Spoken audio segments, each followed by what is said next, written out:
The 2001 Seattle Mariners are regarded as one of the best teams in baseball history. Ichiro Suzuki came over and took the league by storm, winning both American League MVP and Rookie of the Year honors. Brett Boone would have a career year, posting an 8.8 WAR and finishing third in the MVP voting. Hall of Famer Edgar Martinez was still producing at the ripe age of 38, and Mike Cameron was in the middle of a breakout season of his own. Freddie Garcia and the ageless wonder in Jamie Moyer finished 3 and 4 in the Cy Young voting respectively, while their manager Lou Piniella took home the AL Manager of the Year award. At year's end, the 0-1 Mariners stood atop the MLB standings with an incredible 116 wins, tied with the 1906 Chicago Cubs for most wins in a single season. But they shouldn't have been. They should have had the record all to themselves at 117, but the Cleveland Indians wouldn't let them. On August 5th, 2001, the Mariners were in Cleveland to take on the Indians in the third game of a 4-game set. They just wrapped up their 80th win of the season the night prior, and they weren't even a week into August yet. The Mariners' bats exploded early on. They held on to 12-run leads on 2 separate occasions, holding one of those leads as late as the bottom of the 7th inning. With 2 outs in the bottom of the 9th, however, the Mariners held a 5-run lead and had a 99% win probability as they looked to close out another victory in their record-setting season. But the Indians didn't hear any bell and refused to just roll over and die. They fought all the way up until the last pitch of the game was thrown and mounted the craziest comeback in the history of Major League Baseball. Coming into the game on August 5th, 2001, the Mariners were running away with the best record in baseball. They just notched victory number 80 the day before, and in fact were the only team in Major League Baseball that had over 67 wins. Manager Lou Piniella could sense a playoff berth was well within reach, and he didn't want to burn out any of his players, so he started to give his starters a day off on a rotational basis to ease their workload. Pretty much, they were in coasting mode. But the Mariners weren't the only team in this contest with some star power on their roster. The 2001 Indians lineup featured Hall of Famers Jim Thome and Roberto Alomar, 2 guys who should be in the Hall of Fame in Omar Vizquel and Kenny Lofton, and arguably one of the most underrated sluggers in baseball history, 2-time MVP Juan Gonzalez. The pitching rotation was led by Bartolo Colon and a young rookie named Karsten Charles Sabathia, with Bob Wickman anchoring the bullpen. This was a team with a lot of very good players that never really got the recognition they deserved. Sunday Night Baseball was in Cleveland on August 5th to broadcast 2 of the best teams in the American League in the Indians and the visiting Mariners. Dave Burba towed the rubber for Cleveland, while Aaron Seeley got the ball for Seattle. This game featured the 2 highest scoring offenses in the American League, and with Burba and Seeley on the bump, it was posed to be a shootout. It would eventually end in one, but would take a little while to get there. Burba would toss a perfect top of the first inning, and after Seeley surrendered a leadoff single, he'd retire the next 3 to send a scoreless game into the second inning. The top half of the second started off with a pair of flares. The first being caught by Ellis Burks in shallow left field, and the second scooting by Kenny Lofton, leaving Mariners left fielder Al Martin on second base with a 1-out double. Mike Cameron followed Martin and looked poised to drive in the game's first run. Before we get into Cameron's at-bat, ESPN was showcasing the catcher's cam during this game, and my god, it's glorious. So, any MLB or ESPN executives that happen to watch this video, please bring the catcher's cam back. It's amazing, and I love it, and I really want it utilized in more broadcasts. Okay, back to the game. So, through Indians catcher Elner Diaz's eyes, Cameron launched a double off the left center field wall, scoring Martin and bringing home the game's first run. After a Carlos Guillen flyout and a David Bell walk, Tom Lampkin flipped another soft liner into shallow right field, just out of the reach of Marty Cordova to score Cameron and give the Mariners a 2-0 lead. Ichiro followed Lampkin and kept the flare train alive. Duncan won into shallow left field to score another pair of runs and double the Mariners' lead to 4-0. That lead would hold through the bottom half of the second, and the Mariners came up in the top of the third with that 4-0 lead intact. This is where things would begin to fall apart for Cleveland. Edgar Martinez, John Olerud, and Al Martin would all lace singles to lead off the top of the third inning, all of these being solid base hits as opposed to the flares from an inning prior. Indians manager Charlie Manuel decided that he'd seen enough of Burba, giving him the early yank and throwing Mike Bassick into the fire. Mike Bassick is a name you've probably never heard before, but you definitely know who he is. 6 years and 2 days after this game between the Indians and Mariners took place, Barry Bonds would hit his 756th career home run to break Hank Aaron's record. The guy that was on the mound and surrendered that home run? That's Mike Bassick. So Bassick had to come into the nightmare scenario for a relief pitcher. A bases loaded, no-out situation early in a ball game, and was tasked with facing Mike Cameron. After working the count full, Cameron blasted another ball off the left center field wall, missing a grand slam by a matter of feet for another double, plating another pair and putting the Mariners up 6-0. Carlos Guillen followed up Cameron's 2-run double with a 2-run single, finding an opening in the drawn-in infield to give the Mariners an 8-0 lead in the top of the third inning. At this point in the game, more players had crossed the plate for the Mariners than had made an out, and it looked like they were getting ready to put this one away early. An Ichiro sac fly 3 batters later made it a 9-0 lead, and a booted double play ball by the usually sure-handed Omar Vizquel brought in another 2 runs to make it an 11-run lead. Olerud would hit a sharp grounder that was just out of the reach of Roberto Alomar, making it an 8-run frame for the Mariners, and after Bassick finally got out of the inning, the Mariners had a 12-0 lead entering the bottom half of the third inning. When there's a blowout in a Major League Baseball game, there's a similar mindset that goes through both dugouts. Both managers aren't going to use their top-of-the-line bullpen arms because, well, that would be a waste. They just need somebody to eat some innings. Backups and bench guys might come in to get some at-bats, while some of the starters will get the night off early. You don't really want to say that a game is over before it's over, but when you're down by double digits,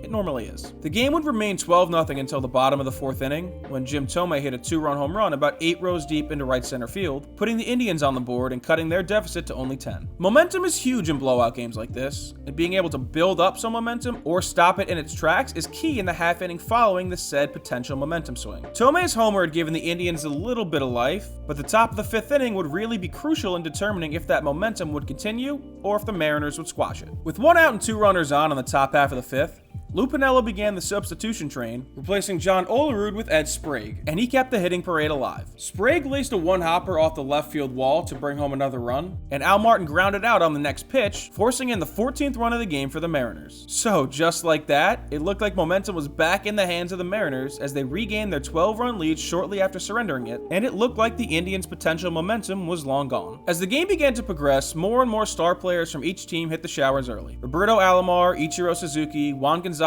and Edgar Martinez were all taken out of this game by the time the Indians came up to the plate in the bottom of the 7th inning, trailing 14-2. Russell Branyan, who replaced Ellis Burks in the 5th inning, took the first pitch of the bottom of the 7th and sent it into the right center field seats, scratching another run across for the Indians, but after Aaron Seeley retired the next 2, it looked like that homer wouldn't matter anyways. But then, Elner Diaz laced a single up the middle. Kenny Lofton followed with a walk, and Omar Vizquel never saw a strike to load up the bases for Holbert Cabrera. Cabrera, who came in an inning prior to replace Roberto Alomar, flared a single into shallow left field to score a pair of runs, and for the first time since the 3rd inning, brought the Indians within 10. Mike Bassick, who in the top of the 8th inning was working his 6th inning in relief, allowed a single but held the Mariners scoreless in the top half of the frame, and the momentum had slightly shifted in Cleveland's favor. The bottom half of the 8th started similar to how the bottom half of the 7th started, with a solo dinger. Jim Thome belted his 2nd of the game, this time an opposite field shot onto the concourse in left field, to bring the Indians within 8 in the 8th. Russell Branyan was hit by a pitch, and then Marty Cordova put one into the left field bleachers, and suddenly it was a 14-8 game with no outs in the bottom of the 8th. They still had a long way to go, but they were slowly chipping away. Omar Vizquel came up 4 batters later and flared a double down the right field line, bringing yet another run home to make it a 14-9 ball game. Holbert Cabrera followed Vizquel and came up again in another big spot. The Indians had a pair of runners in scoring position with a real chance at bringing themselves back into this ball game. Kenny Lofton, one of baseball's great speedsters, was on third base and attempted to score after a ball scooted away from Mariners catcher Tom Lampkin, but was cut down for the 2nd out of the inning. The nail in the coffin was Cabrera struck out on the next pitch to end the Indians' threat,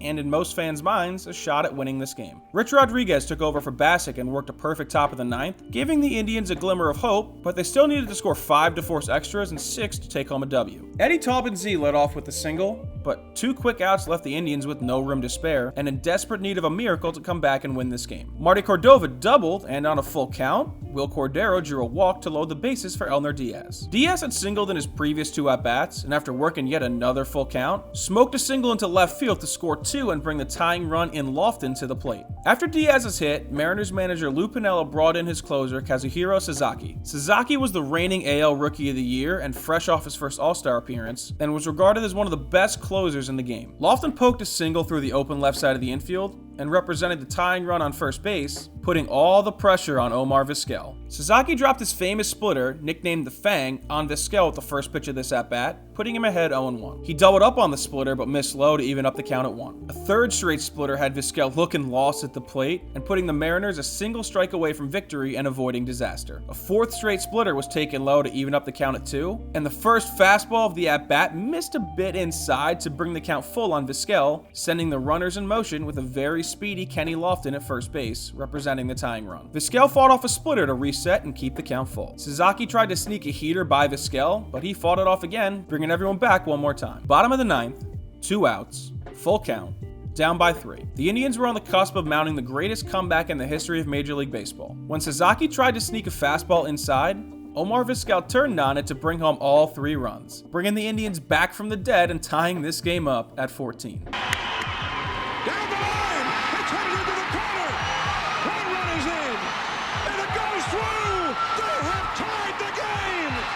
Vizquel to third! It's 14-14! Now it was Holbert Cabrera's time to be the hero. The winning run was just 90 feet away, and a hit would complete the greatest rally in baseball history. After going up in the count 3-1, Cabrera grounded a ball towards third base, but was thrown out at first, sending this already insane game into extra innings. Bob Wickman induced a pair of groundouts, surrendered a single to Al Martin, and then got his 3rd groundout of the inning to give the Indians another chance to walk it off. Arthur Rhodes countered, and after getting himself into a bit of a jam, worked his way out to bring this game into the 11th inning. John Rocker struck out the side for the Indians in the top half of the 11th, with the meat of the Cleveland order due up in the bottom of the inning. After an Elner Diaz pop-out, Kenny Lofton laced a 1-out single right back up the box to get it going for the Tribe. The hero to this point, Nomar Vizquel, followed Lofton and kept the rally going with a single into right field, advancing the winning run in Lofton to second base and giving Holbert Cabrera another chance. Cabrera, who came in as a defensive replacement in the top of the 6th inning for Roberto Alomar, had felt pressure in every at-bat of that night. He punched a bases-loaded 2-out single in his first at-bat to score 2 runs, struck out to end the 8th with a man in scoring position, and grounded out in the 9th with a winning run 90 feet away. But Cabrera didn't waste any time in the bottom half of the 11th, shattering his bat and flaring a ball into shallow left field, giving Kenny Lofton all the time he needed to come around and score the game's winning run.